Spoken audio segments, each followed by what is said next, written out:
6 বছর অপেক্ষা করেছি। অবশেষে আজকে আপনি এসেছেন মা। কিন্তু এখন শুধু কথা বলে কিছু হবে না, আমাদের দেখতে হবে আপনি সত্যিই বদলেছেন কিনা। পূজা, তোরা চলে যাওয়ার পরে আমি ধীরে ধীরে বুঝতে পেরেছি ওই সংসারে তোরা কত কিছু করেছিস।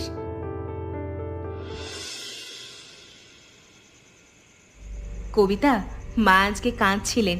6 বছর ধরে ওই মানুষটাকে দেখেছি, কোনোদিন এত কষ্ট পাইনি।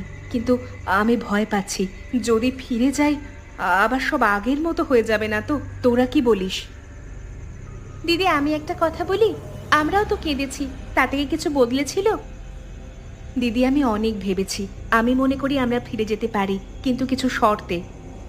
কি শর্ত? প্রথম শর্ত, আমরা কাজ করব, কিন্তু আমাদের অপমান করা যাবে না। দ্বিতীয় শর্ত, আমাদের দোকানটা চলবে, আমরা আমাদের রোজগার নিজেরা করব।